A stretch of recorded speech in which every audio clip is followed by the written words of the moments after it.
Human-level concept learning through probabilistic program induction, or to think like humans. So first things first, I gotta say thank you to those people who got me this far. Thank you to my mom in the back for driving me everywhere and supporting me and listening to my presentations. Thank you to my sister for keeping me honest and making me laugh when I need it. And then also thank you to the Journal Club team for helping me get this presentation ready to present to you guys. So first, robots as we know them. So, 4 different robotic type things. On this side, we have Lego Mindstorms and the Scratch program. For those of you guys who don't know either of those two programming modules, these are programs that you give to kids when they're younger to sort of teach them the basics of computer programming.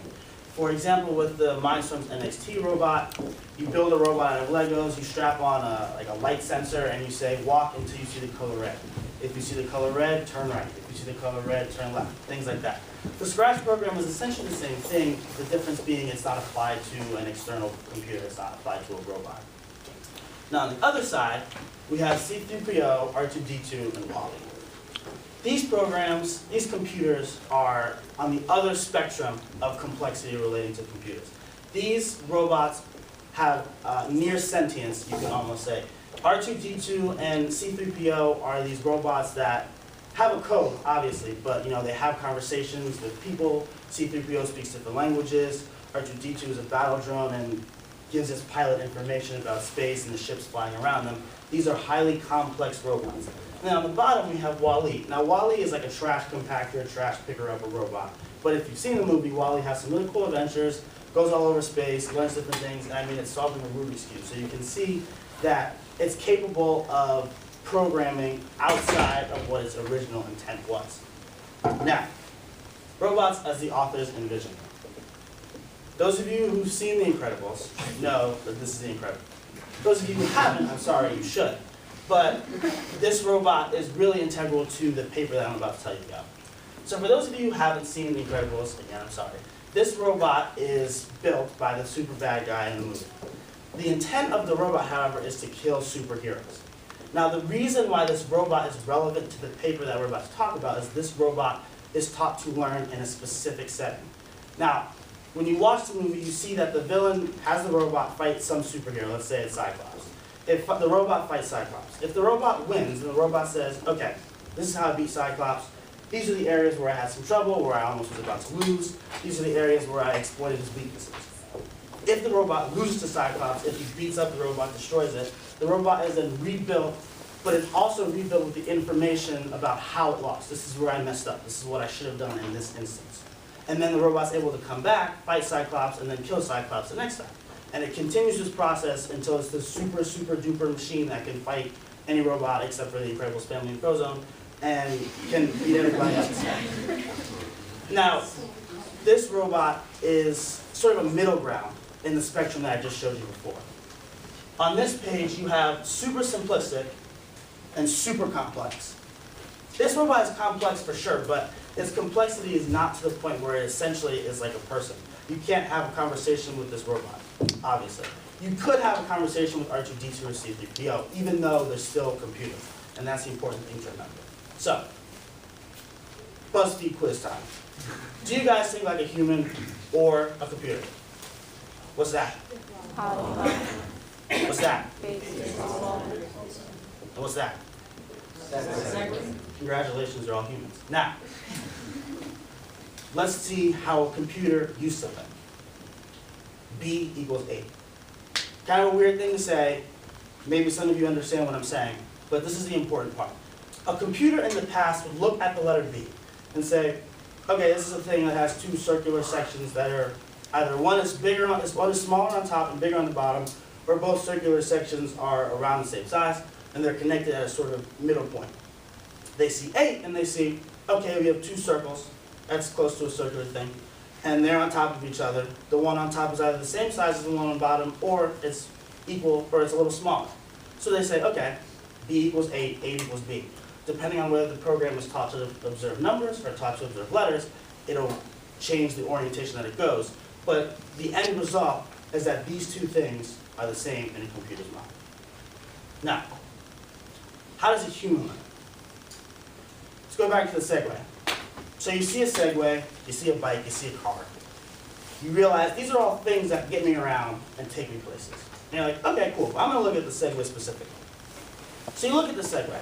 You're able to see that a Segway is still a Segway when it's forward, when it's backwards, when it's upside down, as you guys just did. When it's a different company, whether it's a Skywalker or a hoverboard with the handles or without the handles, but it's still a Segway. Then you look at the Segway closer and you say, okay, this Segway has this thing on top that looks kind of like that. People put their hands on it. Then there's a bar in the middle, and then there's a place where you put your feet, and like two circle things commonly referred to as wheels. Then you're like, okay, I see all of these parts.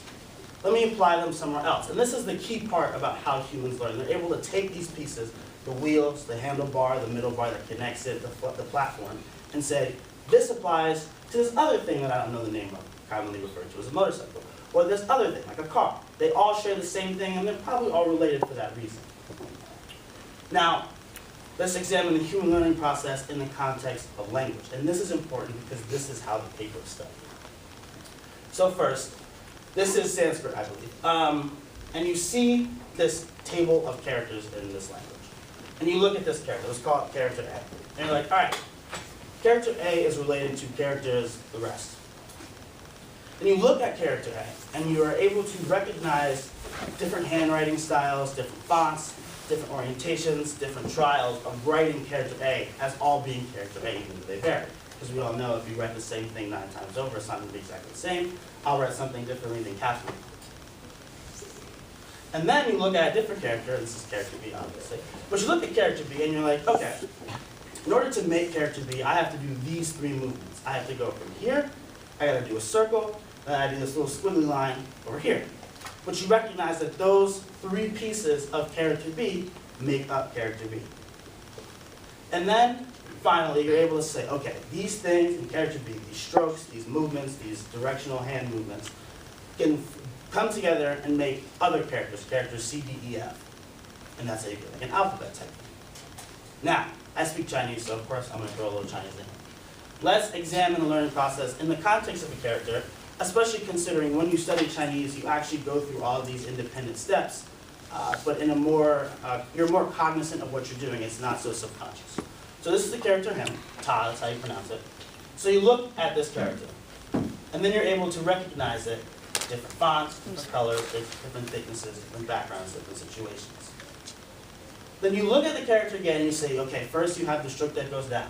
Then below that you have a straight line. Then you have this little jagged check thing, then you have a line, and then a little curve. Then you're able to take those pieces and you're able to say, okay, I recognize this jagged line there, and then this upward slash there, this little curved piece there, and you're able to create other characters. Is everyone with me so far? Are there any questions? Okay. So, how does a computer learn of it? Because this is important. So computer sort of simplifies it. Now, some computer programs will make it in a straight line, some computers will break it down to shapes. Let's say this is like a reasonably complex computer and says, okay, I see that straight line and the rest of them. It still retains some of its shape, and you can understand why a computer would recognize that as that, right? Okay. Now, this is the problem with how computers think. Sometimes they oversimplify, and it gets to the point where they see this and that as one straight line that goes down.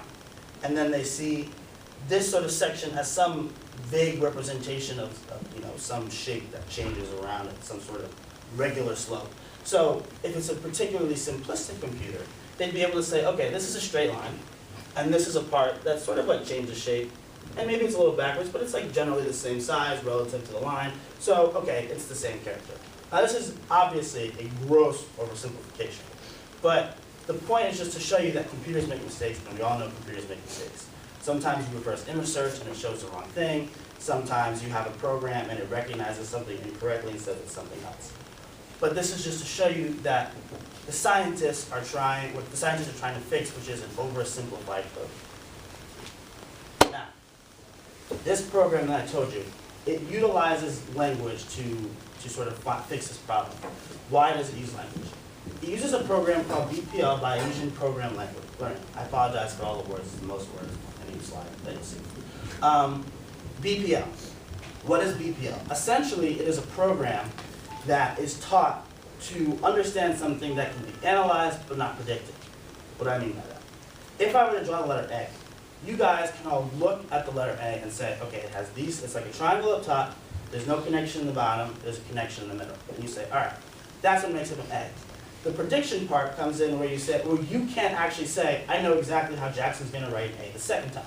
Because we all know handwriting changes, different times you change how you write a letter. Nothing is ever perfect or exactly the same.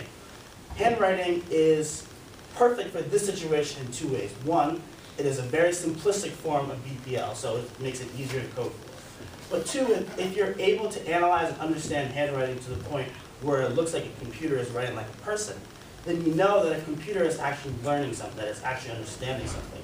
Because this isn't like 2 + 2 = 4.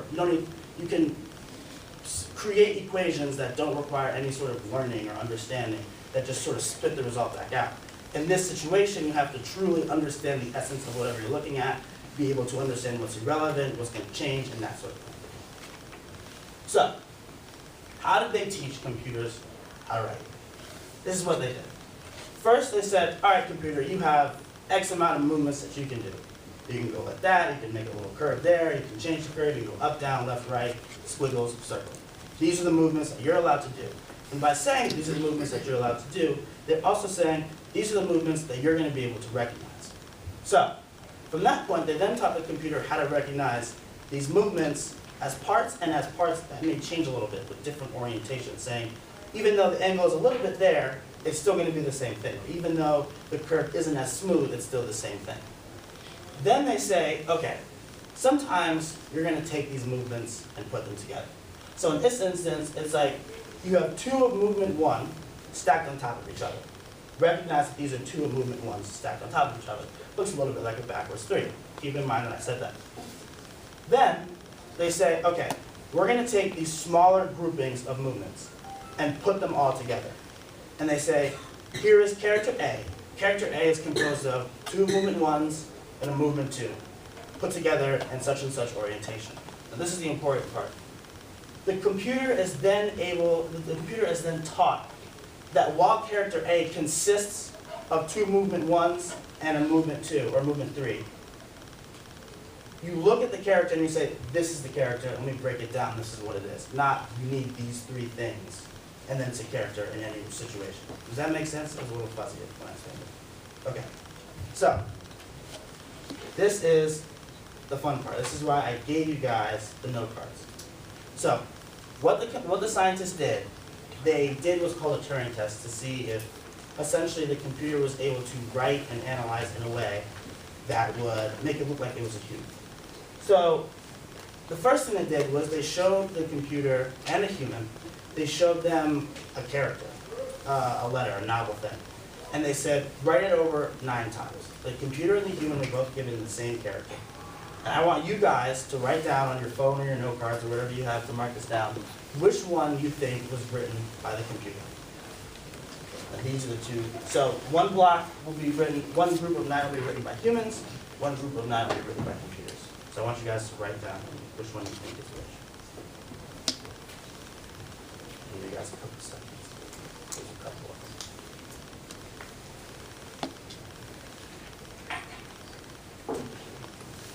Yes, Mr. Mack. I'm not sure I understand why there's any variability at all on the computer. Well, there's any variability at all in the computer? Yeah, why would there be any variability? Well, there's variability in the computer and that there's variability in the human, because you have to understand that these computers are taught to understand these characters in every orientation that they'll see them in. Okay, so they're putting out Right. characters in lots of orientations. Exactly. A better explanation of why is because in the beginning it said probabilistic induction. So essentially they're analyzing all of the situations and shooting out a probability of what they think it should be. Yes? What kind of feedback is being employed? What do you mean by feedback? So to learn, Right. it has to, it has to Oh, like make this. mistakes or Right. be corrected or Okay. change based on some kind of feedback, right? Yes. Okay, so I didn't show this in here because it was like super computer intensive and I didn't want to bore a lot of people You with can it. give me the symbols. What they do is essentially before they did this part, they just put the computer by itself and they said, okay, draw these characters. And they gave it a score on how close it actually resembled what the character was. All of the scores were essentially negative because it was never an exact copy. But the closer and closer to 0 was, the better it did, and that way it learned. Okay, next one. Now, while you guys are looking at this one, I just want to point out, and keep this in mind, when I was talking with Mark and Cindy and Mr. D during my presentation review, somebody remarked, oh, that kind of looks like a horse. And I was like, oh yeah, that's kind of true. You can see that's like a head, and this part's like the saddle, and those are the legs. It'll be relevant later on, but just keep that in mind. Okay. Are we doing the same thing here? Yes, we're doing the same thing for the rest of it. Should we be marking which one's the computer? Should we be looking for the computer? Mark which one the computer did. Okay. Now, in this one, another interesting part, when I was talking with Mr. D and Cindy and Mark, someone remarked, this kind of looks like an upside down symbol for the female sex symbol. And I was like, oh yeah, that's really interesting. And then we proceeded to have a conversation about whether or not the correct terminology is gender or sex, but also keep that in mind.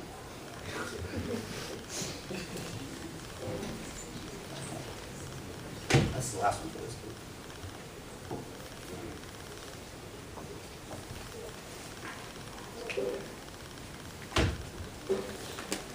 Alright, now, they did the same thing, they did another test, not the same thing, I apologize. But in this instance, they gave the computers and humans an alphabet. So they said, here's A through Z. Now, after looking at A through Z, make double Z, or make ZZ top, or make some other thing. Make a new character. These three groups right here represent human and computer trials to make new characters based off the alphabet they were given. It's the same sort of format, go left to right when you're writing it down so that there's some continuity when I give you the answers. But in each subsection, it'll be one was written by humans, one was written by a machine. Again, write which one you think was done by the machine.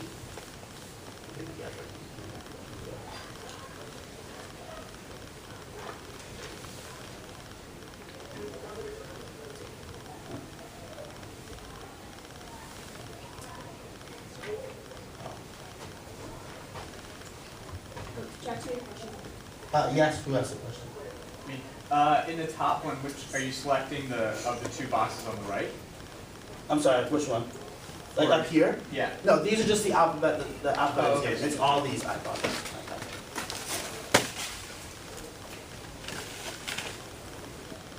Alright, now, final test. Probably a really interesting one, at least for me. They didn't give the humans or the computer an alphabet to look at. They just said, make a character, and make it good. And these are the results that they came up with. Now again, try and see if you can write which group was written by the computers. Just so you guys know, these will change. It's not like all of ones are computers, or all of twos are computers.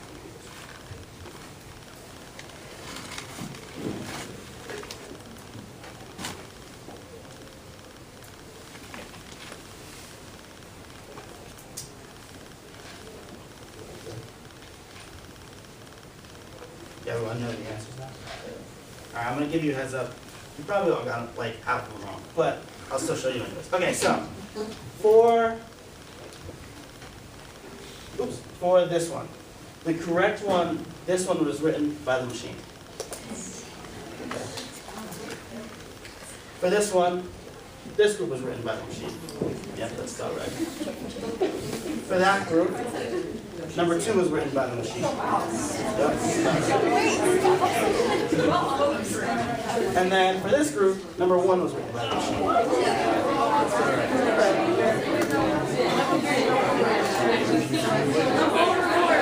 Alright, so for this section, number 1 was written by the machine, number 1 was written by the machine, number 2 was written by the machine.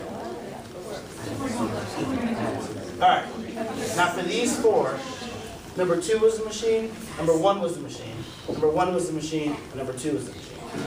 Alright, show of hands. Who got like 8 of them right? Okay, you guys are pretty smart at the beginning. Who got like 5? Who got 5 right? Yeah, that's about right. That's about right. Who got 4 right? 3, 2. Anybody only get 1? Anybody get all of them wrong? I'm curious. It's like, all right, cool. Okay, so now this says machines currently can't learn as well as humans. But I just showed you that all of you have like essentially a 50-50 shot of guessing whether or not a computer actually wrote this, which would suggest that computers can learn as well as humans. But the answer is no, they still can't. And this is why. When I was telling you guys way back when how this looked like the symbol of, the female sex, and then we discussed, oh, is the gender symbol, is the female symbol? And then over there, someone said, this looks like a horse. That's evident, yeah, it was Sydney who said that, it was a horse. It's evident of why computers don't actually learn like humans. Humans see these as symbols that they know from outside of the situation. They're able to take information that they've learned from years past, from days ago, from weeks, not weeks later on, but weeks in the past, and say, okay, that's how I apply it. And so for some people, when they look at the character on the right, they're like, okay, let me draw a horse 9 times. But a computer doesn't say, let me draw a horse 9 times. It says, let me draw movement 1, combine with movement 3, and movement 4 9 times. This is why computers don't actually learn as well as we do. They don't understand the information, they're not able to take it from this situation and move on. They're still limited to the context for which they're programmed. So, should we be worried about AIs taking over the world like in robots? Currently, no. Might we need to be in the future? I would say yeah. But right now, we're still at the place where computers are still very limited in their scope. We've definitely come a long way from the past. We don't make the B8 mistake as much. It still shows up, but we know how to fix it, and we know that it's a problem. We know why it's a problem. And we're definitely making strides. I mean, we have Watts in the computer that won Jeopardy. It's a pretty darn smart computer. But we still have a long way to go. We don't have computers that are about to take over the world and develop sentience and exterminate the X-Men and things like that. Thank you for listening to my presentation. I hope you enjoyed it.